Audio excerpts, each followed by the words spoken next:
el alumno tiene que aprender a entrar en el salón, tiene que sentarse en el lugar, estar quieto, tener sus materiales en buen orden, su cuaderno, sus lápices. Eh, Eso de aprender un orden exterior es tan importante como lo que va a aprender, que es un tipo de orden interior.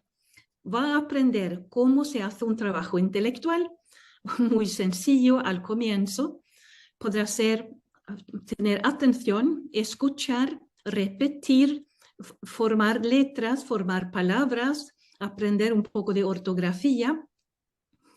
Y es fácil quizá para un adulto o un alumno de más años decir que estos son cosas fáciles, ni siquiera hace falta mencionarlo, pero para un niño pequeño no es evidente, es importante y es la base de todo lo que viene después. Así que la maestra suele ser una mujer, la maestra que enseña bien a ser alumno le da una ayuda para todo lo que viene después. Es muy importante.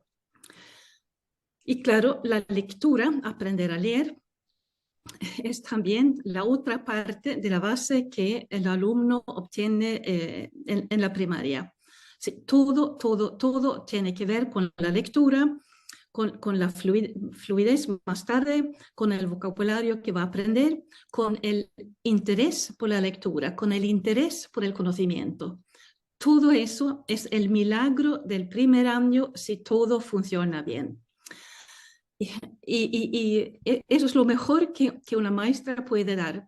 Y como sabemos, cuando todo va bien, los alumnos casi se enamoran de su maestra de primaria.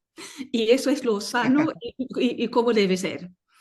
Porque es el entusiasmo, es una nueva relación social que es distinta de la relación que tiene con sus padres y con sus hermanos, pero es algo entrañable, importante y es un gran paso en adelante para el niño. Eh, y otra vez, si todo esto va bien, se une lo intelectual, lo social y con una actitud positiva hacia el conocimiento, hacia la sociedad, hacia los demás. Y es tan complejo, tan importante.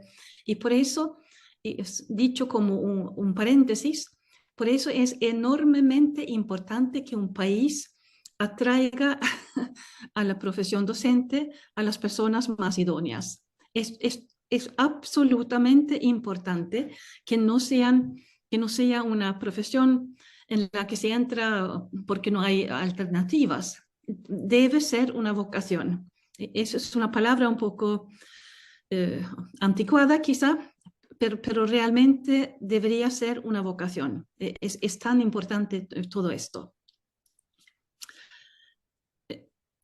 La, Otra vez más, todo lo explicado es para subrayar que la maestra de la educación primaria es algo diferente de madre y es algo diferente de amiga. No es la madre y tampoco es la amiga de sus alumnos. Es que la maestra crea un nuevo papel en el mundo del niño, del alumno, y es algo que es muy fuerte, muy definido, muy importante y tiene una carga emocional o afectiva también, pero todo esto eh, se ve en un contexto que es la escuela y es el conocimiento. Eh, y si por alguna razón este primer contacto no funciona, se puede, claro, reparar más tarde, pero va a ser difícil porque es algo, hay una oportunidad que se ha perdido. Bien, esto es un poco algo general sobre la docencia, algo general, un marco de cómo debería ser, no siempre es así, pero cómo debería ser en el mejor de los casos. Y después de esta introducción quisiera hablar de una escuela en Reino Unido que trabaja en un barrio difícil y trabaja de una manera muy consecuente y con muy buenos resultados y que puede servir un poco de estímulo para todos nosotros y también un poco para ilustrar el papel que puede tener el profesor en una escuela así. Y voy a decir ya que hay muchas escuelas muy buenas en muchos países que trabajan bien. Es un ejemplo, es un ejemplo. Y lo menciono porque hay muchos materiales y porque he estado allí y entonces es un ejemplo. El nombre de esa escuela, que es Micaela Community College, está en Londres, en la parte norte de la ciudad, cerca del estadio de fútbol Wembley, que conoce mucha gente. Y es un barrio muy multicultural y los alumnos en general vienen de familias con problemas. Puede ser de dinero, hay bastantes madres solteras y muchas familias, muchos padres temen un poco que, sobre todo los chicos, entren en bandas de diferente tipo. Así que en parte la escuela se ve como una salvación social de los alumnos. Los alumnos de la escuela tienen entre 11 y 18 años. Empezaron con la trama de 11 a 16, pero también han añadido 2 años más. Es una escuela que ya se llamaría en España concertada, así que es gratuita para los padres, pero tienen algo de libertad para organizar el trabajo. Dicen que cuando vienen los alumnos a los 11 años, proceden de escuelas muy diferentes. No sé, varía el número de escuelas, pero pueden proceder quizás de 30 o 40 escuelas diferentes. Es decir, no pueden basarse en lo aprendido, sino saben que más o menos tienen que empezar desde cero para organizar sus grupos. Y ahí se ve que son que la directora y los profesores son entre idealistas y realistas. Idealistas porque están decididos a cambiar el mundo por su trabajo y realistas porque saben que no se puede tomar nada por adquirido, sino hay que empezar desde el comienzo. Y tienen algo que yo no he visto en otras escuelas y es que empieza con 10 días que llaman ellos de boot camp, como si fuera algo militar. Así que es 10 días para mostrar a los futuros alumnos cómo se trabaja en esa escuela. Y el argumento para esos 10 días es que la directora ha descubierto que los adultos pensamos que los alumnos saben lo que deben hacer. De vez en cuando decimos que, pero ¿por qué tú actúas así? Esto no está bien, porque pensamos que saben que deben hacer y no lo hacen porque no. Pero no, tenemos que decírselo. Es lo único racional y es lo que es mostrarles respeto. Así que tienen días diferentes y primero les cuenta por qué se estudia. No siempre los profesores les decimos eso, sino les explica cuál es el sentido de todo esto. Después les aprenden costumbres de cómo estudiar, la concentración, el repaso, el tener los cuadernos en buen orden, el llegar a la escuela con todo listo. hablan de las costumbres personales, que para poder estudiar bien, tú tienes que irte a la cama para obtener 8 horas de sueño. Tienes que dormir 8 horas. Hablan de higiene, que la importancia de una ducha diaria, de tener el uniforme limpio. Tienen un uniforme como muchas escuelas británicas, pero un uniforme muy sencillo. Es algo muy sencillo. Así que no es un uniforme caro, sino es para crear una idea de comunidad, de que todos son iguales.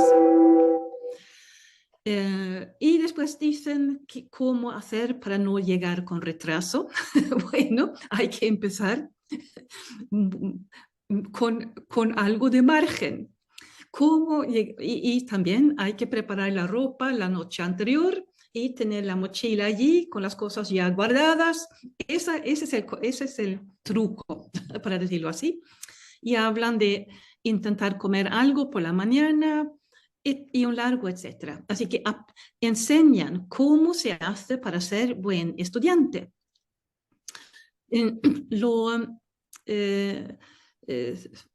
También hablan mucho de la convivencia en la escuela, de cómo ir de un salón a otro salón, de no hacer ruido, de no empujarse por los pasillos. Han encontrado una serie de maneras de preparar el edificio para que no haya problemas. Y realmente todo está muy tranquilo, muy ordenado. Hablan mucho de la cortesía, es decir, que es más fácil para todos nosotros convivir si nos dirigimos a los demás con cortesía.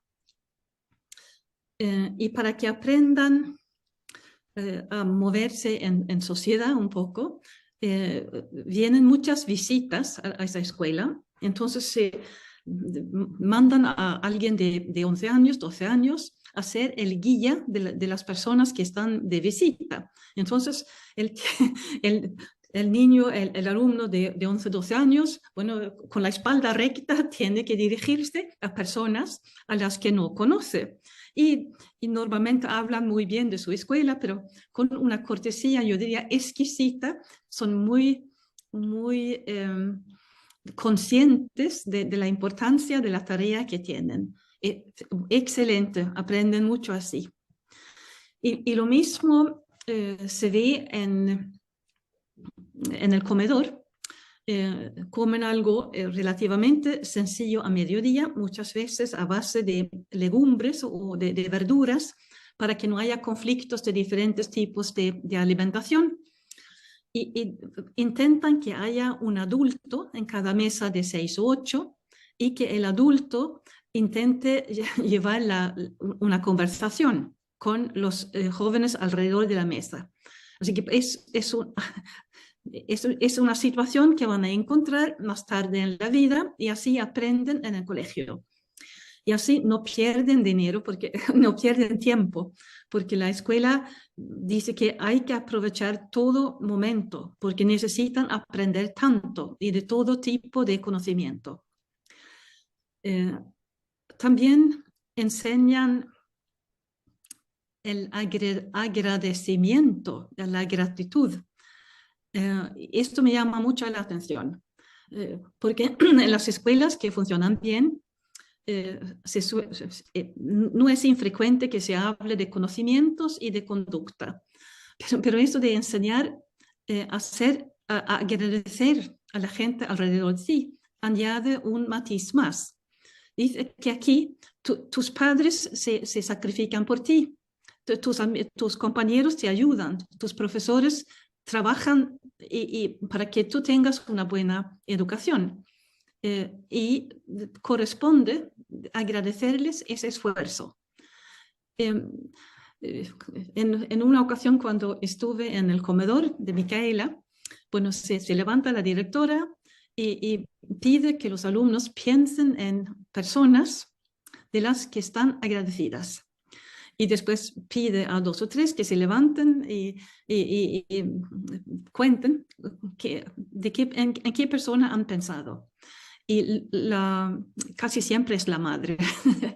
Mi madre quiso que yo empezara aquí, mi madre me habló de esa escuela, mi madre siempre intenta que me vaya bien. No está mal. Quiero destacar esa parte como un intento de darles una vida interior buena. Otro rasgo más, durante esta primera semana, aprenden de memoria un poema bastante largo. Y primero para mostrarles que sí, que se puede aprender una cosa de memoria.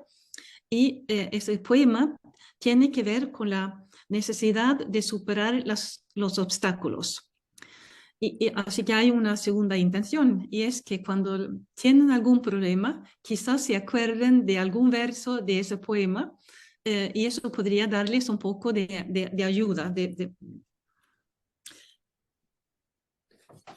Todo eso para esto que he contado hasta ahora es decir un poco qué tipo de ambiente se quiere crear en el colegio. Ahora llego más a lo que es el papel del profesor. Eh, lo notable y lo interesante a mi modo de ver es el énfasis en los conceptos y en el vocabulario. Los profesores trabajan juntos por materia, así que los profesores de historia, los profesores de matemáticas, los profesores de lengua, etcétera, forman un grupo. Y en general, para cada año eligen quizá 7 a 10 conceptos y dicen que estos son los conceptos que vamos a mencionar para casi todas las clases durante un año. No va a haber posibilidad de escapar, así que esos conceptos lo van a saber al terminar el año. Y puede sonar como poco, 7 conceptos, pero 7 conceptos durante 5 años y en 5 o 7 materias. Estos son muchos conceptos. Así que lo que hacen, claro, tienen que seguir el currículum nacional, pero lo que hacen es un poco intensificar, porque piensan otra vez que estos alumnos no tienen ningún conocimiento automático de la casa. No van a oír esas palabras mencionadas en la cena, sino tienen que oírlos aquí en clase. Y que los conceptos es lo más importante para el desarrollo intelectual y para poder argumentar. Así que cuando lleguen a los 13, 14, son capaces de argumentar bastante bien porque habrán aprendido suficientes conceptos.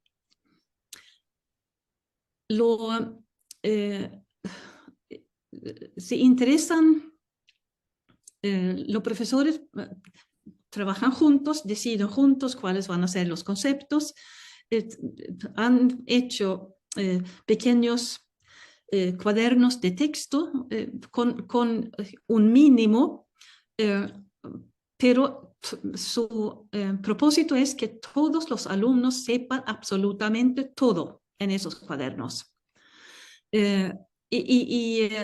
Esto no lo veo tanto en otro tipo de escuela, porque hay quizá con un libro más largo, más elegante, con fotos, uno pasa un poco por la superficie, pero aquí no se pasa por la superficie, sino deben saber esto, y todos los alumnos. Muchas trabajan con pruebas rápidas en cada materia, quizá una vez por semana o una prueba cada 2 semanas, pero muy breves, 5 minutos, 10 minutos. Y en general, el marco general es tener una tercera parte de lo que se acaba de hacer, una tercera parte de lo que se hizo durante el último mes, y una tercera parte cosas que deben haber aprendido antes. Porque dicen que estamos en lucha contra el olvido. Hay que repasar, hay que ver el marco total. Y a mí me parece una muy buena idea. Hay que repasar. Y entonces lo que hacen en esas pruebas rápidas, quizás son, no sé, cinco preguntas. Entonces es rápido hacer, es rápido corregir. Y allí podría ya mencionar una idea que no he visto en ninguna otra escuela. Y tiene que ver con el papel del profesor en esa escuela. Tienen entonces dos tipos de pruebas, las rápidas, que son para estimular al alumno y para que para que no se duermen, para que no se duerman en sus asientos.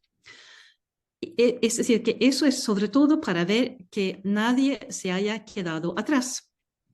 Entonces, el profesor no siempre corrige todo, sino quizá decide corregir la pregunta número 4. Echa un vistazo, ve que el alumno ha rellenado, parece haber escrito, porque lo que quiere ver es que ninguno le dé una página en blanco. Esto sirve para ver más o menos, ajá, están trabajando, todo es como debe ser, y no hay nadie que no me haya entregado un trabajo normal.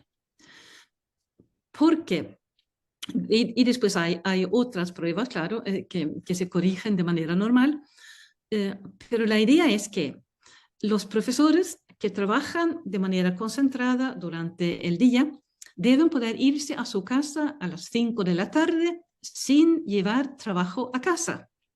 Mira qué idea revolucionaria para un profesor. Eh, y hace mucho para obtener la adhesión de los profesores a la escuela, a la directora. La directora, la escuela, les deja un tiempo libre para su vida de familia, para leer, para formarse, para su vida cultural. Es una manera de respetar también al profesor. Y me parece una idea que vale transmitir porque se puede utilizar en otros colegios. Vuelta a la escuela, ¿cómo asignan los deberes o cómo eligen qué dar como tarea para la casa? Una idea es que lo que se hace en casa debe ser repaso o automatización. Que lo que es nuevo se hace en la escuela y no se sabe cuánto tiempo necesita un alumno para automatizar un conocimiento. Algunos apenas necesitan tiempo y otros necesitan mucho tiempo. Por eso es algo que se podría hacer en la casa. La, Me interesa también mucho su visión sobre la lectura, porque insisten mucho en la lectura, en el vocabulario, porque claro, si no tenemos vocabulario es que no entendemos ni los libros, ni lo que dice la gente, ni lo que pone en el periódico, sino hay que leer mucho. Y la cifra que mencionan es que un niño, un alumno, debe haber leído 10.000 palabras cada día en la escuela. Eso es mucho, eso es muy ambicioso. Y un poco como una regla para los profesores, por favor, que haya lectura en todas las clases, siempre que haya lectura. Y además, claro, intentan que lean en su tiempo de ocio, así que la escuela dispone de libros para diferentes, para la edad de los alumnos, para ciertas franjas de edad, y muchas veces pueden disponer quizá de 5 o 10 títulos que son iguales, porque si le gusta, si un libro le gusta a un alumno, podría haber como una fiebre. Todo el mundo quiere leer el mismo libro y entonces van a ofrecer los libros que están de moda, para decirlo de algún modo. Así que intentan hablar de libros, mencionar los libros, hacer referencia a los libros y ofrecer los libros. Y claro, diciendo siempre que después de terminar la escuela vais a estar en diferentes lugares de trabajo y en diferentes situaciones sociales y la gente, por ejemplo, va a hablar de libros leídos, de personajes de novelas famosas, y si no habéis leído esto, vais a sentiros excluidos. Así que a leer los clásicos para jóvenes, no para adultos, pero para jóvenes. Eh, y esto todo esto les ha ido muy bien, como se puede entender.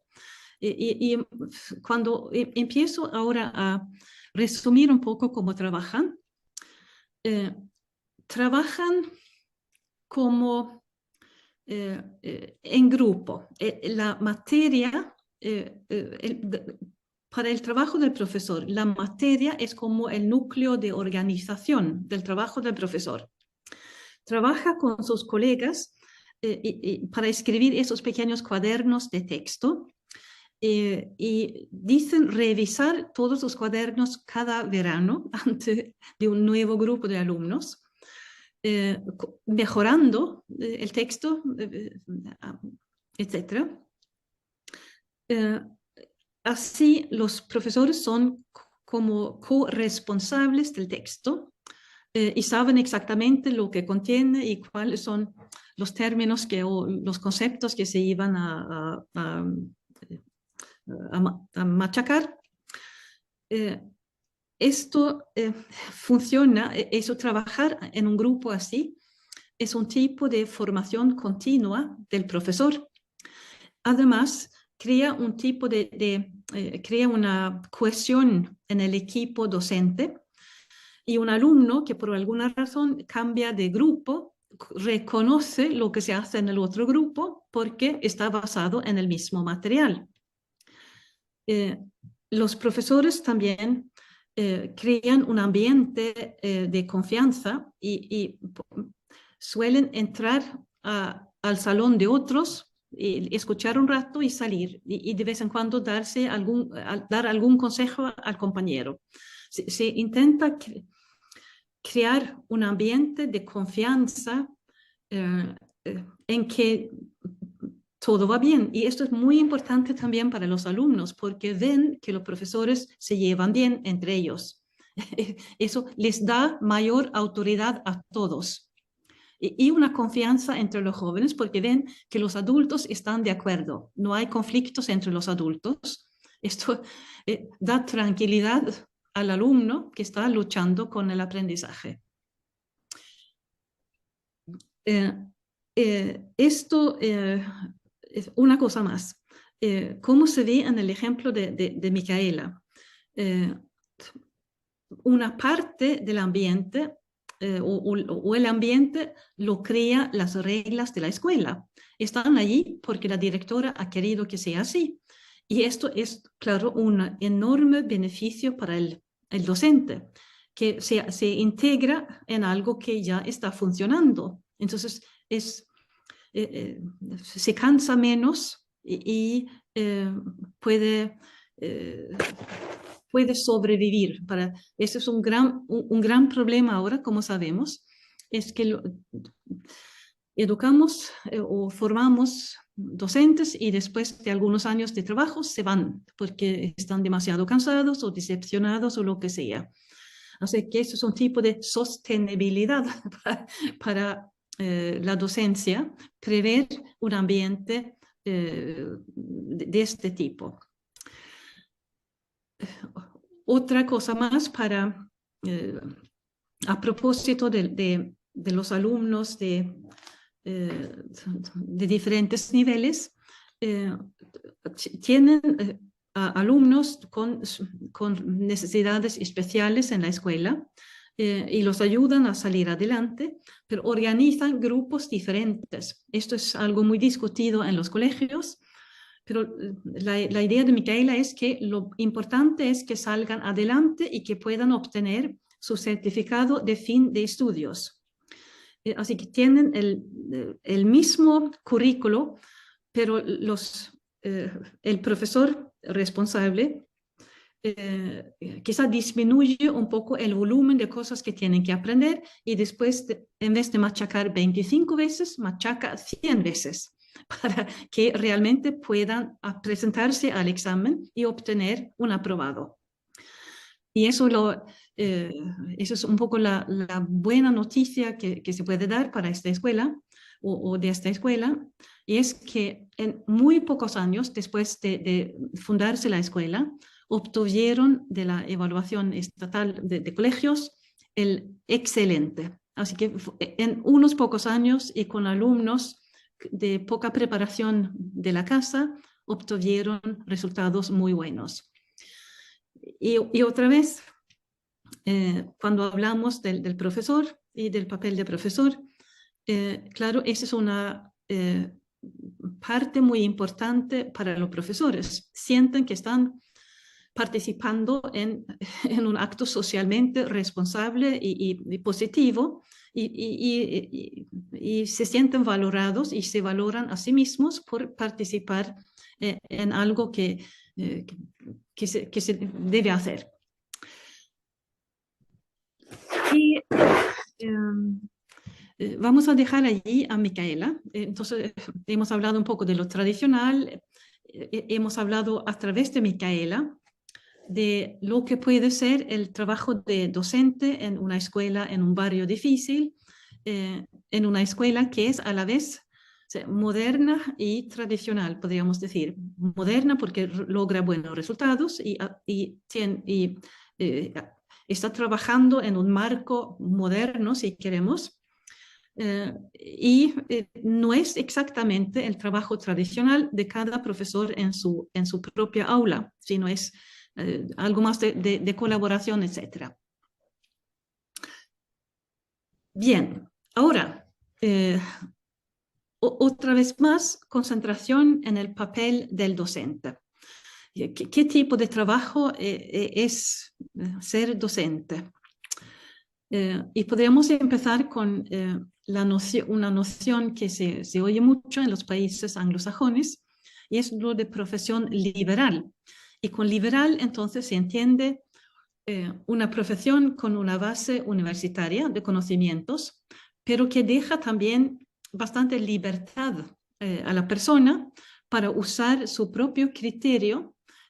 Así que es una profesión que se basa en el conocimiento, pero exige algo más de su persona, que es experiencia, buen sentido, responsabilidad y otras cosas.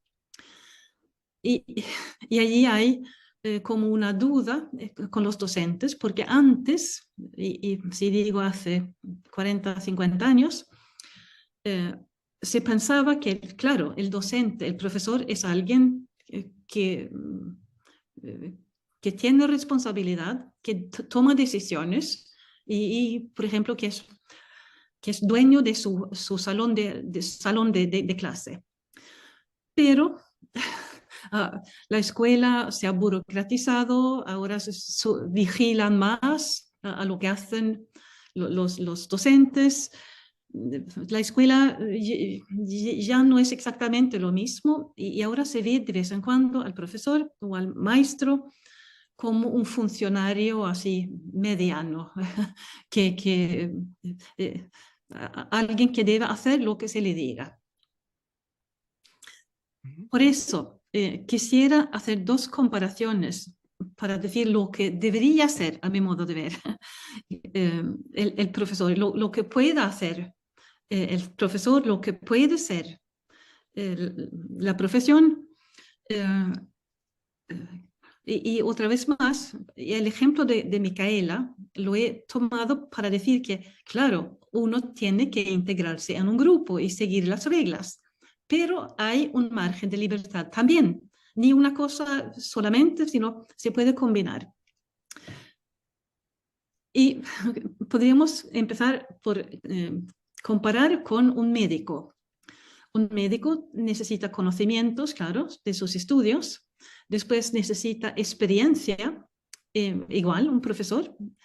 Se suele decir que durante los 5 primeros años un profesor, bueno, adquiere esa experiencia y está muchas veces como en su mejor momento después de 5 años. Así que conocimientos de los estudios, experiencia práctica, y después para seguir tanto el médico como el profesor es eso de la observación atenta del paciente o del alumno para tomar una decisión, porque es algo muy complejo. Intervienen en los dos casos toda una serie de consideraciones antes de tomar una decisión. Y es algo muy complejo que normalmente no decimos nunca en voz alta, sino decimos, sería mejor hacer esto. Pero detrás de la palabra mejor hay toda una serie de consideraciones. Y yo quisiera también comparar con un actor, y eso alguna gente dice, pero de esto ya, ya es exagerado.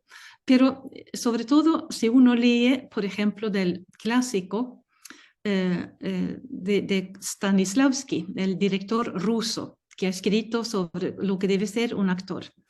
Porque no es en el sentido de hacer una representación y no es tampoco en el sentido de algo artificial, sino lo que Stanislavski dice es que para ser un buen actor tú tienes que prepararte porque tu cuerpo es tu instrumento de trabajo. Tú tienes que estar en forma física. Cuando se acerca el momento de una función, tú tienes que estar en perfecta forma física para aguantar si son 2 horas de representación y para ser lo suficientemente preciso en tus gestos y en lo que dices, etc. Y lo mismo, como los alumnos, haber dormido para estar alerta, lo mismo dejar atrás los posibles problemas para concentrarte en el momento y poder servir, en nuestro caso, a los alumnos. Así que para esto de actor aquí es la forma física y psíquica, además del conocimiento, claro, de los parlamentos que va a decir. En los dos casos, el médico y el actor, se da por adquirido, es evidente que tienen que saber lo que tienen que saber, como un profesor. Si tú eres un profesor de química, tú tienes que tener la química ya aprendida, porque en el aula tú tienes que concentrarte en los alumnos.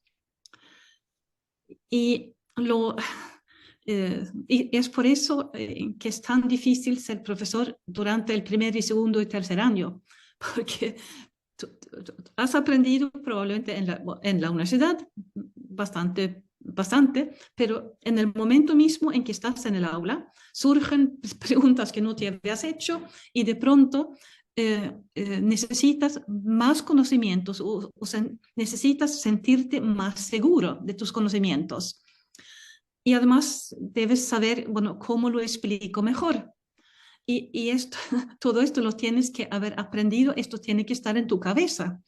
Decirle al alumno, bueno, te lo explico el lunes, esto es que no va bien, sino tú tienes que tener esto aprendido y en tu cuerpo, porque es tú con tu cuerpo y tus conocimientos el que está o la que está en el aula.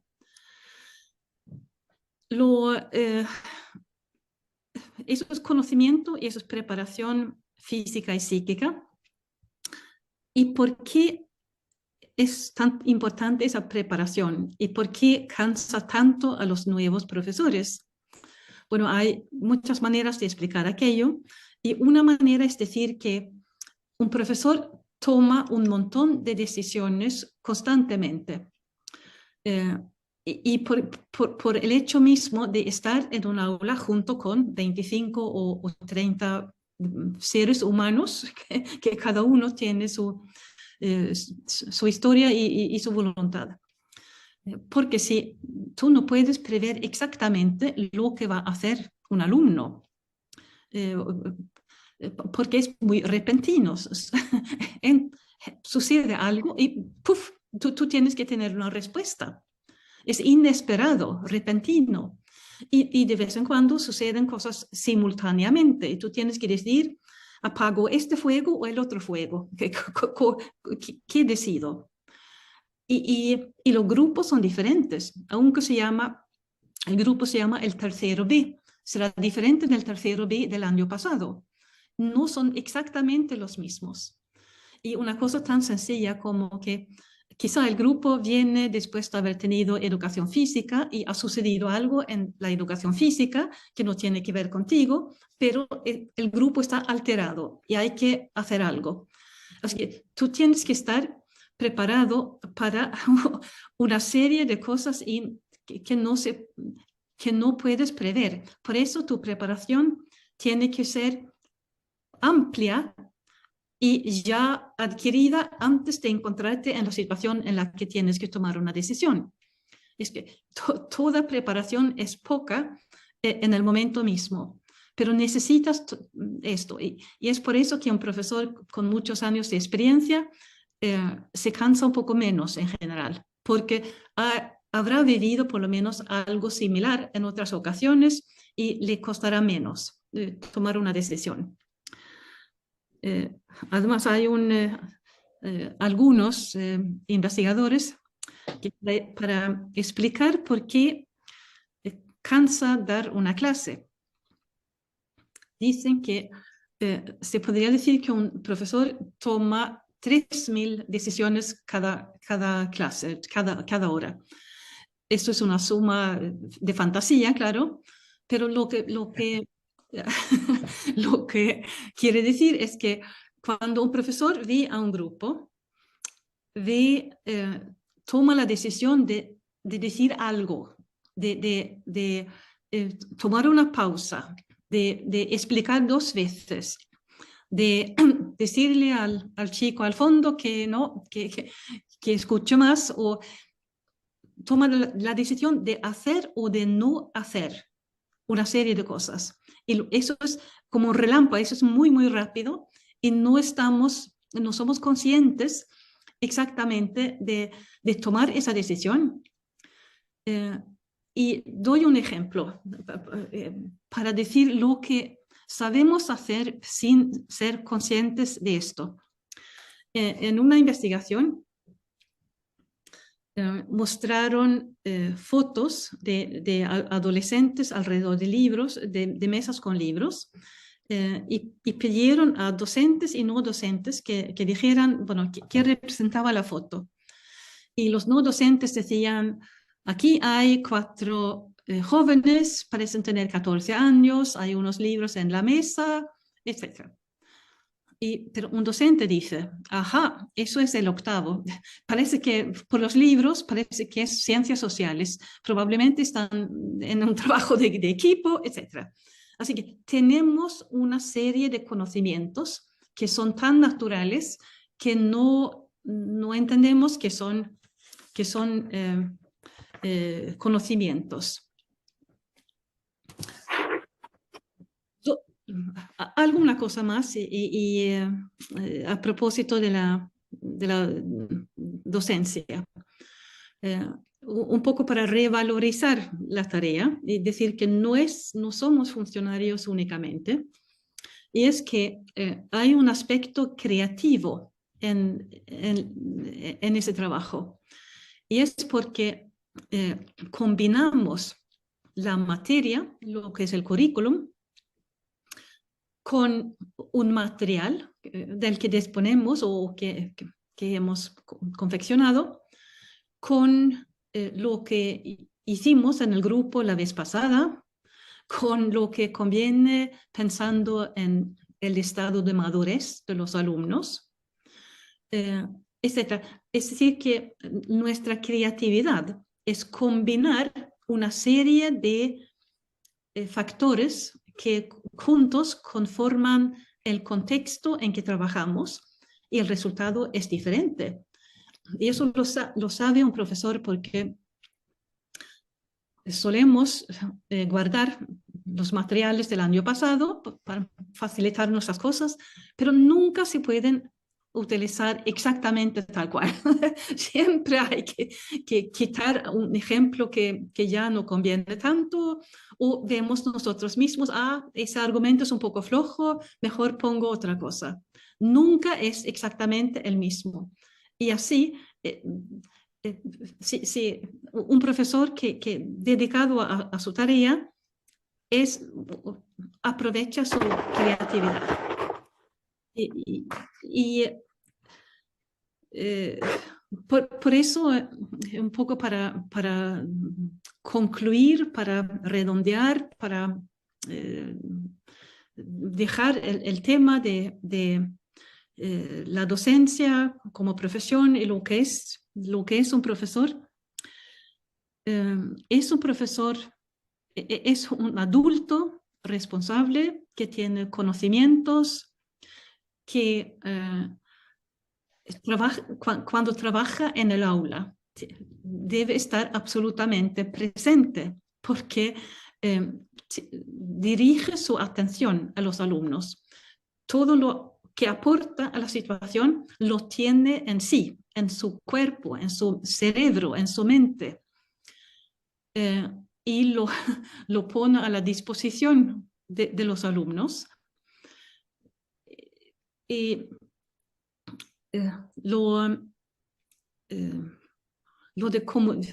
empecé diciéndolo de comunicar y de entusiasmar. Eso es parte. Para terminar, otra vez, lo que sabe el profesor y lo que hace el profesor es para el alumno muchas veces imposible a ver, es imposible a ver dónde termina el profesor como persona y dónde empieza el profesor como profesional. Yo creo que muchos alumnos tienen como una idea mágica, vaga, que nacimos así, porque no ven lo que hemos aprendido, ni en la materia, ni en la manera de actuar. Piensan que somos así. Y para terminar, absolutamente terminar ahora, y voy a volver a la maestra de primaria. He notado que a los grupos nunca les gusta que se les hable de, mi grupo del año pasado hizo esto y lo otro. Odian oír hablar de otros grupos, porque si la relación es buena, piensan que es su profesor, piensan que el profesor está ahí para ellos. No le interesan los hijos del profesor o las ideas, las experiencias anteriores del profesor, porque el profesor para ellos está en el aula y a su servicio. Y eso está muy bien, así debe ser. Y con eso termino. Gracias, doctora Inger. Qué interesantes reflexiones nos ha aportado. Y me gustaría iniciar una pregunta con lo que inició usted su exposición, referente a cómo enseñarle a los alumnos a ser alumnos, porque esto me lleva, creo yo, a un problema que adolece en la mayoría de los sistemas educativos del mundo, que es ¿cuál debe ser la responsabilidad de las familias en Sí. ese enseñar a ser alumno? Porque desde hace décadas el profesor ha sido señalado como el culpable de los resultados de los aprendizajes de los alumnos, deslindando de toda responsabilidad a los propios estudiantes como a las familias. Y entonces me gustaría si puede decirnos cuál debe de ser el papel o la responsabilidad de las familias en este enseñar a ser alumnos y si es posible, ¿qué nos dice la experiencia del sistema del mundo asiático al respecto? Sí, claro que lo que hacen los sistemas asiáticos, por ejemplo, es realmente enseñar a las familias su responsabilidad, porque si la familia enseña bien al hijo en la casa, primero la lengua, que si el niño viene con un lenguaje desarrollado, con un buen vocabulario, acostumbrados a leer libros, acostumbrados a interesarse por el nuevo conocimiento, bueno, el trabajo está casi hecho. Y si el niño llega al colegio con la costumbre de esperar su turno y llevarse bien con sus hermanos, será más fácil que aprenda a adaptarse al colegio. Las escuelas hoy en día, y sobre todo en los barrios difíciles, casi siempre reúnen a los padres y de vez en cuando les hacen firmar un contrato. Es decir, que si nosotros aceptamos a su hijo en ese colegio y le vamos a dedicar todo nuestro esfuerzo, usted, por su parte, va a ayudar en casa, va a sostenernos, va a ver que duerme suficiente, que todo está en orden. Así que es importante y es muy difícil obtener resultados, bueno, más allá de cierto nivel si la casa no ayuda. Ese es el sueño de algunos educadores, hacer caso omiso de los padres, pero se puede hacer algo, pero en esto la vida es injusta. Algunos tienen padres que son solícitos y amables y apoyan y otros no.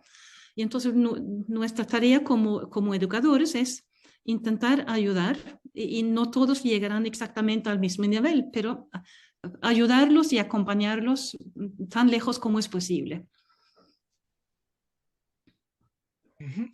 Doctora Inger, y siguiendo esto, usted comentó en su exposición que dentro de una de las cualidades que debe de tener el profesor es ser capaz de entusiasmar.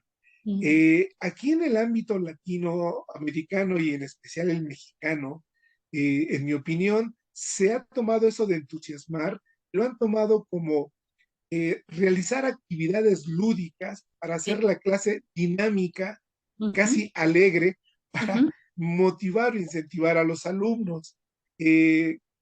¿Hasta qué punto es viable que lo lúdico encamine al aprendizaje y en cuáles son los límites de lo lúdico para que no distraigan del aprendizaje de los alumnos? Yo creo que no debería ser lúdico, debería ser interesante. Es diferente. Porque lo que deberíamos hacer es convertir el aprendizaje en algo que es el centro de lo que hacemos. Por ejemplo, se podría hacer una competición a ver quién escribe 20 palabras con buena ortografía. No es lúdico exactamente, pero es que añade un poco de interés al aprendizaje. Y lo que deberíamos hacer es convertir el aprendizaje en interesante. Por ejemplo, en química o en biología, pueden hacer algún pequeño experimento y el profesor podría decir, a ver, ¿qué habrá pasado mañana cuando estemos aquí otra vez? ¿Qué piensan ustedes? ¿Qué habrá sucedido en esta probeta? Así, convertir el aprendizaje en algo interesante, inesperado, etc. Sí,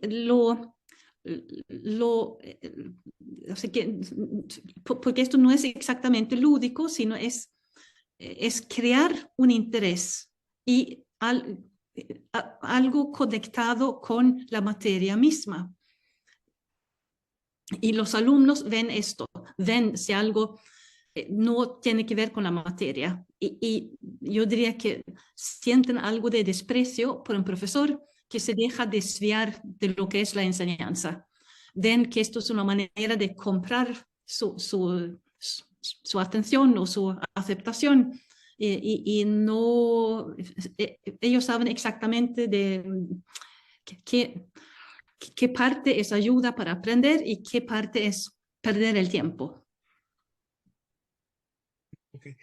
Esto, doctora Inger, está relacionado con lo que usted ha comentado en varios de sus libros sobre que en la escuela debe de formar placer intelectual, es Sí, decir, que el aprendizaje debe de ser un placer intelectual. Se refiere a esto, a hacer interesante las clases más que lúdicas y alegres y sí. dinámicas. Sí, y por eso el profesor debe ser inteligente. Eso suena un poco, no sé, eso no se dice en general, pero un profesor inteligente que conoce bien su materia, sabe, bueno, tiene anécdotas que ilustran el problema en cuestión. Y sabe, ajá, esto les va a gustar a estos alumnos de 12 años o de 15 años. Sabe elegir bien porque sabe tanto que entre todo lo que sabe puede identificar la anécdota, el ejemplo, etcétera, que a la vez entretiene y enseña. Esto viene de los romanos, eso de enseñar divirtiendo, pero lo principal es enseñar y de diferentes maneras. Y es por eso que tenemos que seguir teniendo evaluaciones estandarizadas para ver si vamos en el buen camino, si la dosis de entretenimiento eh, viene para ayudar al aprendizaje. Ok. Y doctora Inger, siguiendo en esta inquietud que yo tengo sobre el ámbito que usted ha desarrollado, en México desde hace tiempo, de manera gradual, se excluyó del currículo escolar asignaturas pertenecientes al ámbito de las humanidades, por ejemplo, Sí. la música, Uh las -huh. artes, la literatura, la filosofía, por privilegiar cosas más prácticas o recomendaciones de tendencia economicista. Con las recientes reformas de los últimos años aquí en México al menos, se ha tomado el camino inverso. La pregunta que le quiero formular es, ¿por qué es importante tener humanidades en la formación escolar? ¿Qué aportan las humanidades al individuo del siglo XXI? Esto eso es una... Eh, ya que yo vengo del área de las humanidades. Las humanidades es lo mío y para mí es evidente. Eso es así y no se necesitan argumentos. Pero veo que sí, que se necesitan los argumentos. Y yo diría que una manera de decirlo es que eh, ahora estamos, parece, delante de más transformaciones sociales. Habrá más robótica, habrá más inteligencia artificial. Es muy difícil saber exactamente cómo va a ser la vida laboral dentro de 20 o 30 años. Pero lo que sí conocemos es el ser humano y sabemos que para enfrentar lo que nos venga encima, una persona con intereses variados, que haya desarrollado diferentes aspectos de sí mismo, será alguien más equilibrado y mejor capaz de tomar buenas decisiones. Así que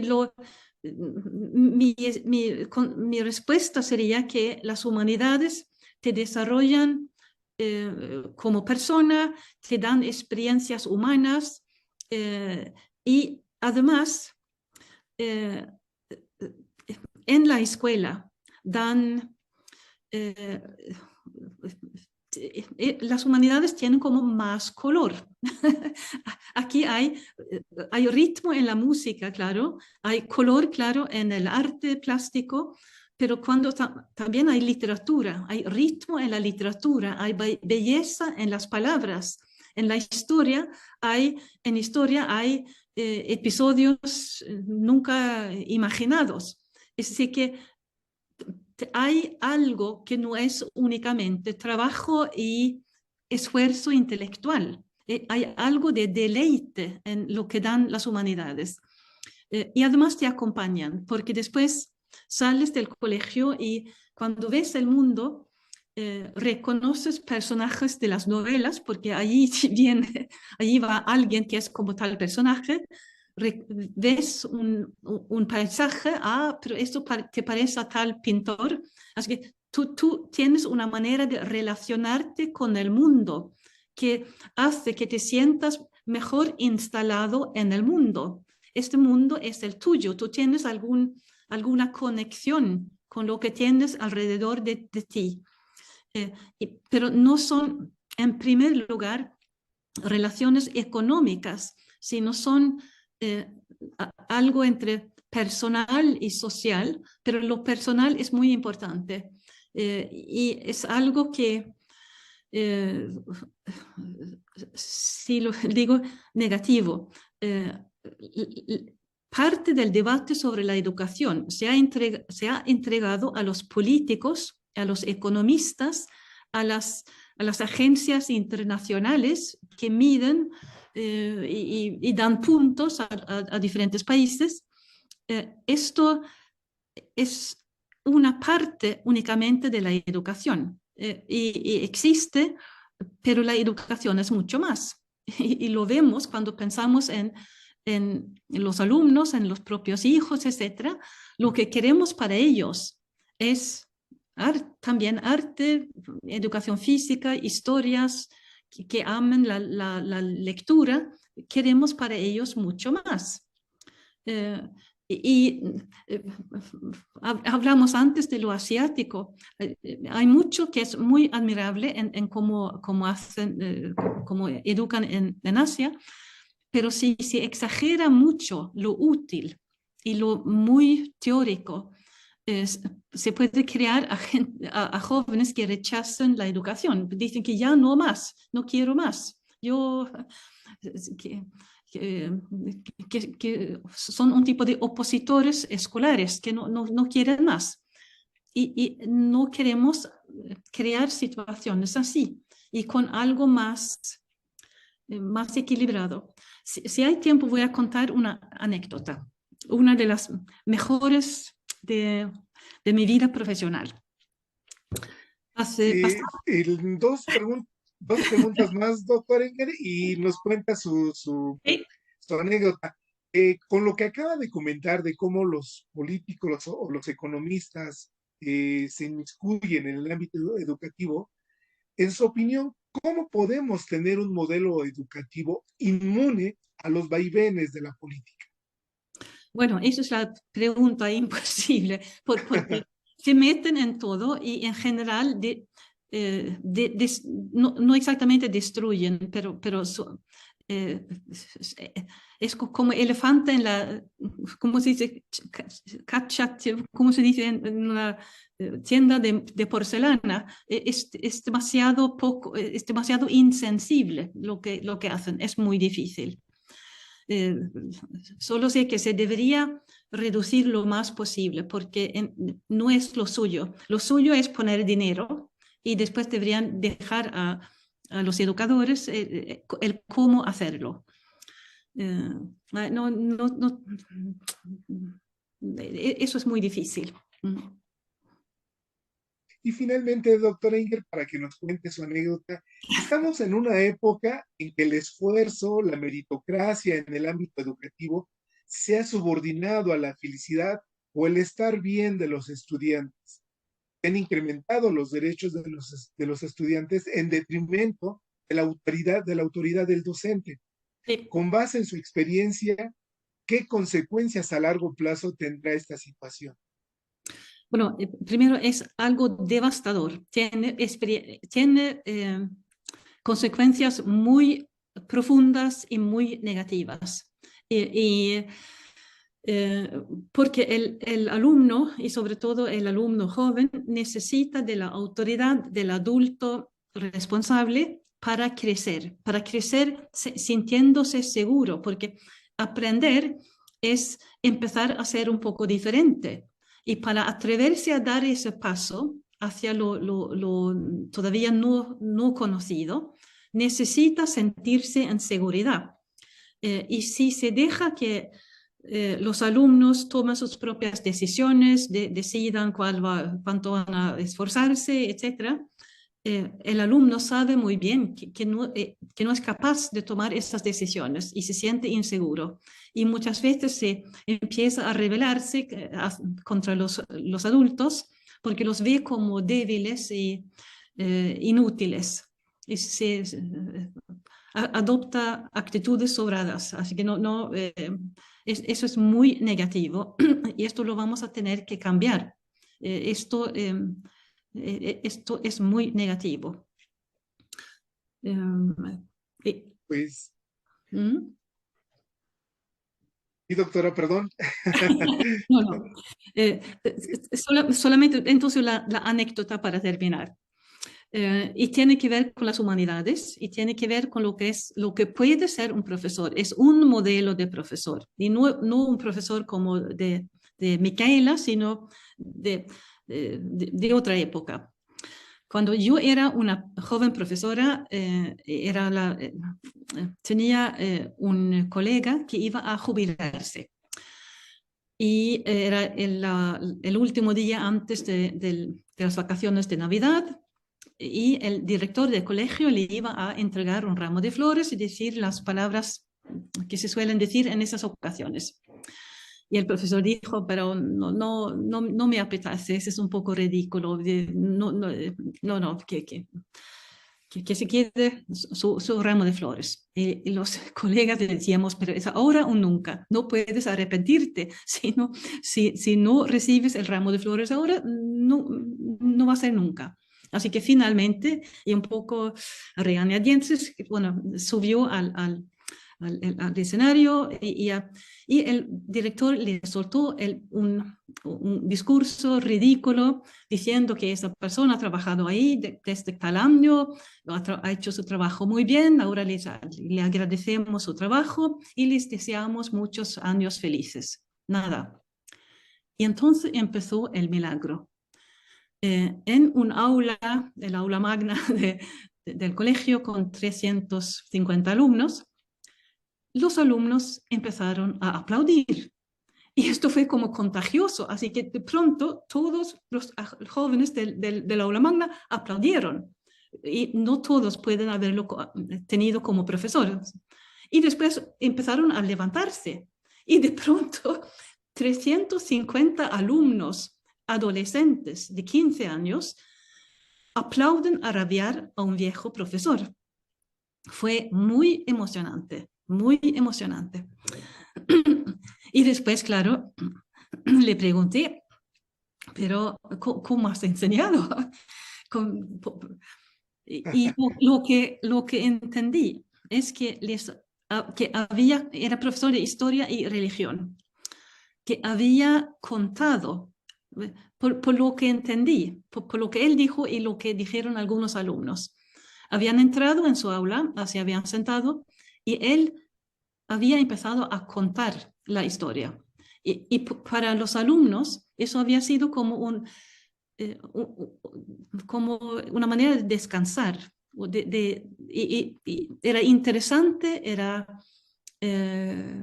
eh, yo sé que sea interesante en sí como relatos, interesante para sus vidas, un descanso de otras actitudes, de otras actividades. Y obviamente había contado de tal manera que sintieron que esto era algo que tenía que ver con sus vidas, un poco como una respuesta a la pregunta de antes. Esto es algo profundamente humano, es algo así como algo prehistórico, en los viejos de la tribu que cuentan a los jóvenes lo que había pasado antes. Y obviamente esto había sido importante para estos alumnos. Así que se puede ser buen profesor de muchas maneras. Eso podría ser la moral de la historia. Doctora Inger, Ujú. qué placer haber escuchado su brillante intervención, participación, y solo me resta decir que muchas gracias por haber estado con nosotros, al público que nos ve y que nos va a ver, muchas gracias, la doctora Inger Engsby, y le damos las gracias y pues hasta la próxima, y buenas noches en Suecia y Sí. buenos días en México. Muy, buenas tardes aquí y hasta otra. Jennifer, ¿sigue ahí? Ujú. La señorita que nos hace el favor Sí, de... Ah, ya, sí, yo creo que doctor, ya ya terminamos, ¿verdad? estamos. Ay, gracias, Muy Jennifer. bien. Sí. No, de Eh, qué, gracias a ustedes. Muy bonito todo hoy. doctora Inger, pues Sí. solo decirle que a la brevedad me comunicaré con usted para ¿Mm? hacerle llegar el video y la Sí. constancia respectiva y también algunas mensajes que tengo para usted, algunos colegas Ajá. de las universidades de aquí de México que tienen interés en invitarla en algún seminario Ujú. de posgrado. Entonces, yo me permitiré escribirle entre mañana para que tenga usted los datos y bueno, pues usted sabrá, de acuerdo a su agenda, si hay Sí. disponibilidad o no. Muy bien. Sí, muy bien, muy bien. Así que Doctora muchas Inger, gracias. Adiós. un placer y hasta la próxima, doctora. Hasta la próxima. Hasta la próxima. Hasta luego, Jennifer. Adiós.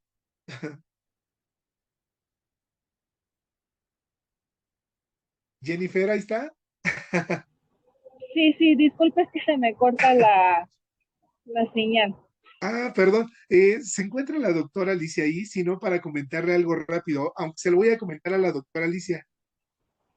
Pues, al parecer, ahorita me parece que está en la universidad y a lo mejor anda en clase, pero si quiere ahorita le paso el recado. Yo le comento a usted rápido, Jennifer, porque también dice que está ocupada. Es posible que el video vaya con la imagen del cartel publicitario que dice oficio del docente. Le voy a comentar por qué. Porque varios estudiantes y docentes que les compartí los videos, me dijeron que dicen, oye, está repetido, está repetido. Digo, no, lean el título, la imagen es similar, pero el título, sí, cierto, dice, es que vimos la imagen y pensamos que lo habías enviado 2 veces. Nada más ese era el comentario, Jennifer, que si es posible que si este video sea exactamente el de la publicidad, para que no haya ese tipo de situación, porque si no me dicen que pues lo toman como me lo envió doble o triple y ya no lo ven. Sí, lo que hice para esta miniatura fue poner precisamente la foto de la doctora Inge Ajá. para identificarlo, pero si quiere al ratito le modifico la imagen con el cartel. Ahí en el chat le mandé el link del Ok. video, no sé si ya le llegó. Ahorita lo checo, Jennifer. Permítame, permítame 2 segundos más. Ay, ya ve que cuando uno tiene prisas esto falla. ¿Me puede Uy, fíjese, están tanto los nervios que no puedo entrar. Ya, espéreme. ¿Me puede dar su número de celular, Jennifer? Sí, es 55 ¿Sí? 37 37 83 83 04 04 81. 81. Ay, gracias, Jennifer. En verdad aprecio mucho su ayuda y pues nada, ya la dejo en paz porque sé que tiene muchas cosas que hacer y pues hasta la próxima y yo estaré atento de cualquier cosa que sobre Aidu. Que tenga lindo día, Jennifer, y ya no le entretengo. Igualmente, doctor. Bye. Buenos días, hasta luego.